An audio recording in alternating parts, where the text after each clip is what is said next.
What if the part of you that you fear the most is the one that holds your destiny? Have you noticed how we spend our lives trying to appear good? Good people, good employees, good friends, good sons and daughters. Being good has become a daily performance. But what if your truth isn't all that good? Maybe you feel anger more often than you'd like to admit, or envy of people who logically shouldn't even matter to you. Maybe you harbor desires that scare you, thoughts that shame you. Maybe there's something inside you that you'd rather not know exists. You might call it a flaw, a weakness, a sin. Carl Jung called it the shadow. The shadow isn't just what's bad in you. It's everything you've had to repress in order to belong. It's the parts of you that were silenced, denied, or rejected. By others, but mostly by yourself. Out of fear, out of shame, out of emotional survival. And here's the paradox. Everything you throw into the dark stays alive. Hidden, yet pulsing. Denied, but still pulling strings behind the curtain. The more you try to erase it, the stronger it grows beneath the surface of your soul. Jung understood this.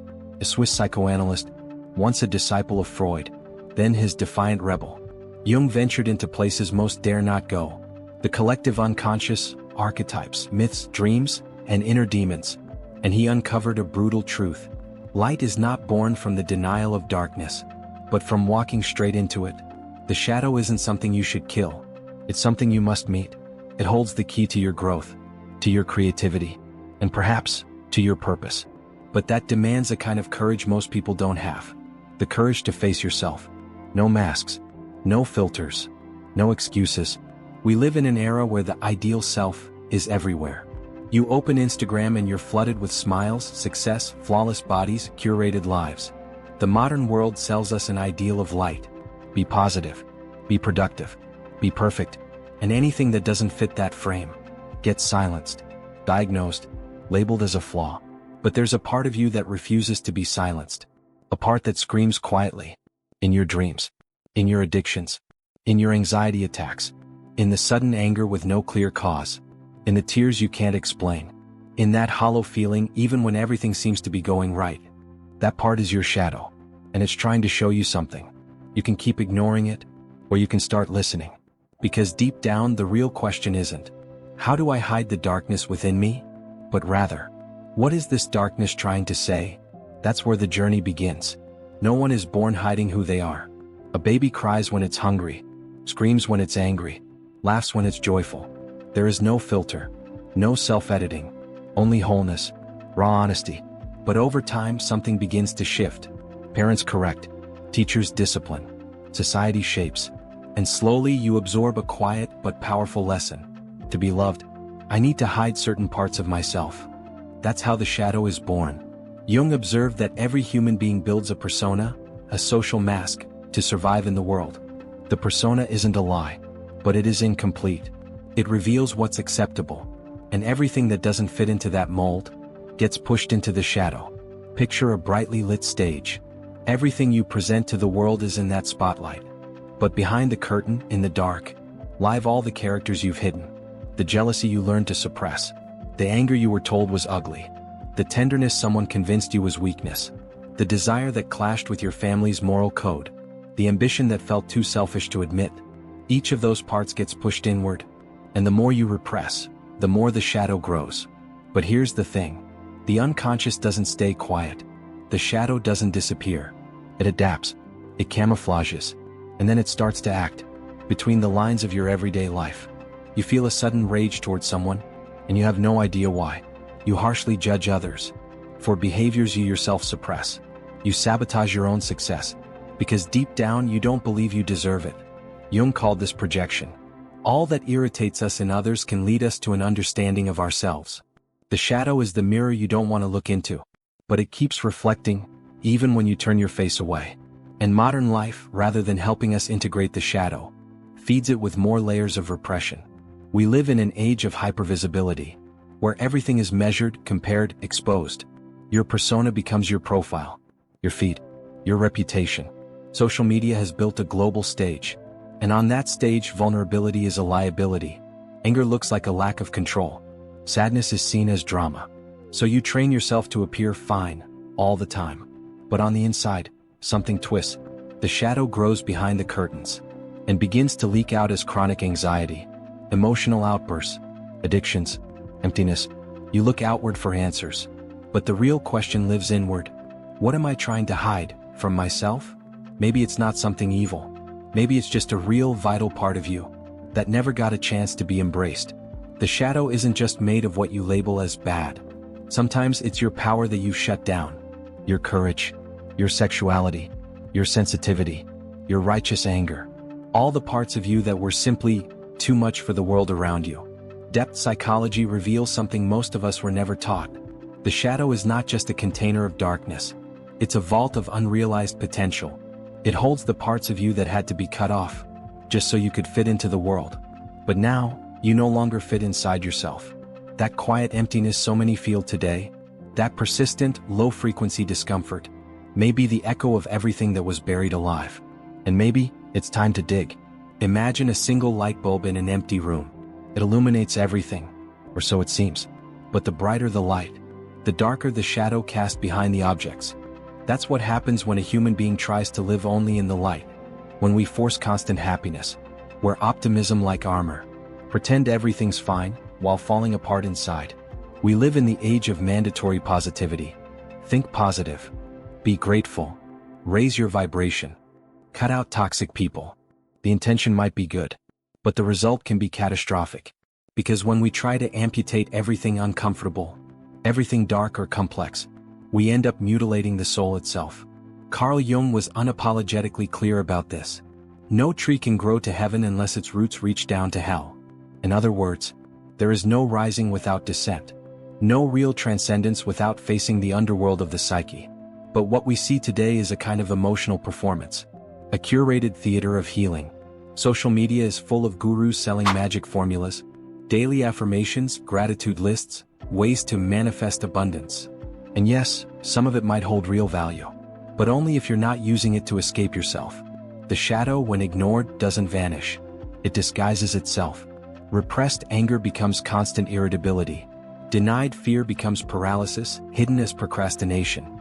Unconscious pride becomes self-help, masked as humility. And unfelt pain becomes chronic numbness.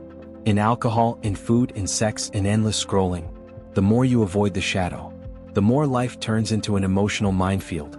You act on impulse, then wonder why you did it. You make choices that betray your own values, sabotage relationships, miss opportunities, repeat the same painful patterns. All of it driven by a force you refuse to face, the part of you still hidden in the dark. And here comes one of Jung's most unsettling truths. Until you make the unconscious conscious, it will direct your life, and you will call it fate. In other words, what you don't acknowledge within yourself will shape your story from behind the curtain. Ignoring the shadow is like driving with your eyes closed. You might have a modern emotional GPS, but you're still being steered by inner forces you don't understand. That's why you keep getting lost. That's why so many people today feel an exhaustion that never lifts, a sadness with no name, a restlessness with no clear cause. Because it's not the world that's broken, it's the self that's incomplete. Pop psychology sells us relief, but not healing. It teaches us how to smile, but not how to cry. Tells us to move on, but never to stop and understand what we left behind. But the human soul doesn't work that way. It needs to be seen. All of it, especially the parts you were taught to hide. Jung once said, "It is far better to be whole than to be good." And that forces us to ask a difficult question. Do you want to appear to be a good person? Or do you want to be a whole one? Because to be whole is to embrace chaos, desire, anger, fear, and pain, is to welcome the full spectrum of your humanity, not just the filtered version. And only from that place can you begin to find something real at your center. Not a polished ideal, but a living truth. Everyone loves stories about heroes. Since childhood, we've been captivated by epic journeys, an unexpected call, a powerful enemy, a descent into the unknown, and finally, transformation. But what most people never realize is that these stories aren't just fiction. They're ancient metaphors for something far deeper. The psychological journey of becoming who you truly are. Carl Jung saw this clearly. Through his studies of myths, religions, and fairy tales across cultures, he noticed a recurring pattern. From the Greek hero to the indigenous shaman, from Buddha to Christ, from Odysseus to Luke Skywalker, all of them follow the same inner path, what Joseph Campbell would later call the hero's journey. But Jung had another name for it: the process of individuation. And that process always begins with a meeting of the shadow. It's no coincidence that in myth, the hero must descend into the underworld, into the cave, into the belly of the whale. The descent is symbolic. It represents the plunge into the psyche, the moment consciousness meets the unconscious, when the ego confronts the shadow. And that confrontation is never comfortable. In mythic language, the hero doesn't slay the dragon for nothing. The dragon is ancient fear, uncontrollable rage, buried desire, inherited pain. The dragon is the shadow.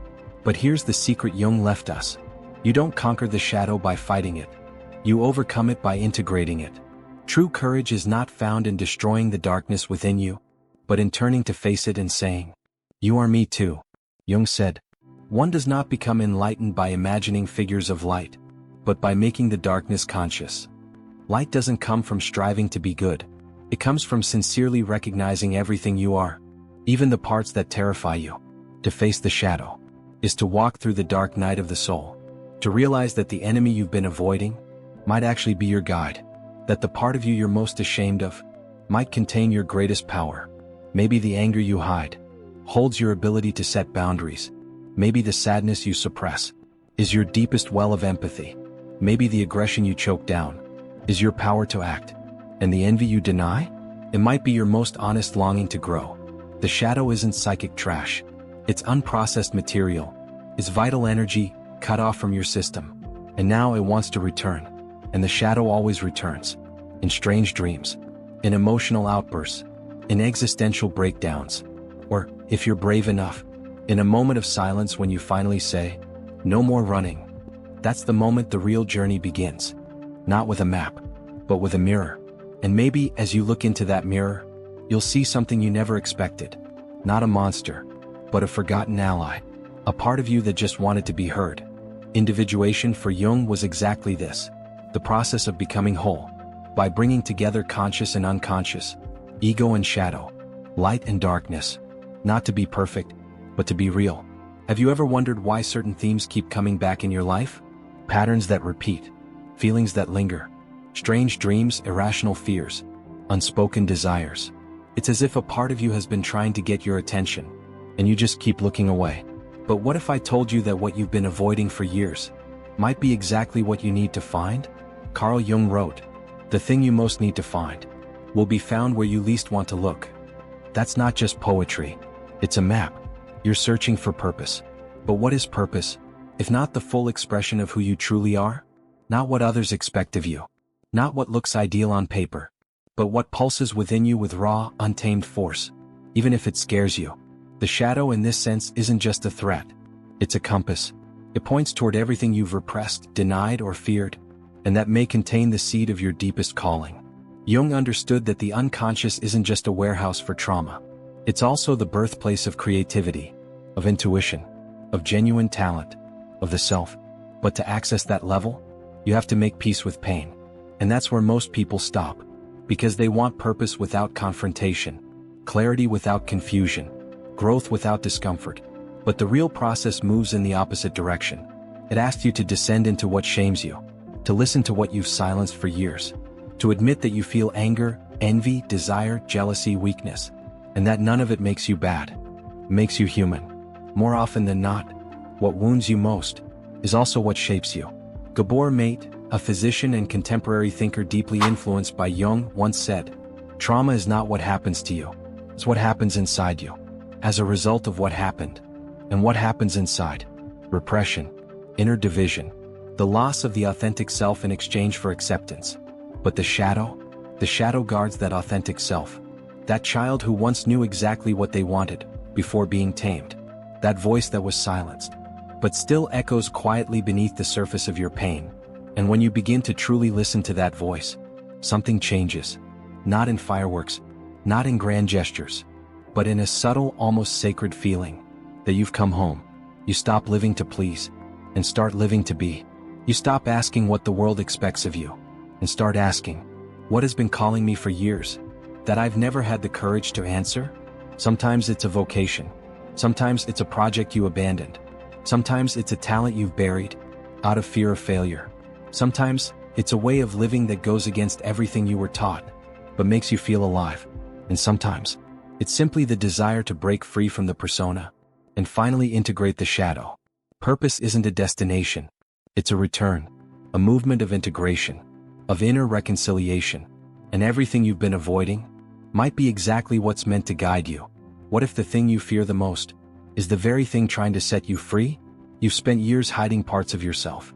Maybe you don't even notice anymore. The constant effort to appear strong, stable, positive. But now, maybe for the first time, something inside you begins to wonder, what if I don't have to fight the darkness? What if what I called weakness is just truth? What if what I labeled failure is just humanity? Jung knew that the human being was never meant to be perfect. We are here to be whole. And to be whole is to carry both light and shadow, courage and fear, love and anger, peace and conflict. You don't become stronger by denying what you feel. You become stronger by making space for it. That is real illumination, not a state of emotional purity, but a state of presence, of acceptance, of depth. We live in an era of extreme superficiality. Everyone seems to know who they are, what they want, where they're going. But behind the screens, behind the polished quotes and the radiant smiles, there's a silence that screams. People are tired of pretending. Hearts are starving for truth. Minds are exhausted from constantly adjusting. And maybe that's the invitation the shadow brings. Stop running. Sit in the dark. And listen. Because only when you learn to inhabit your own darkness, do you begin to recognize real light. Not the light of the stage, but the light that rises from within. The one that comes after the tears, after the collapse, after the silence. The light that has nothing to prove, because it no longer needs to deny anything. You carry an entire universe inside you, and every part, even the ones you fear the most, is a vital piece of your wholeness.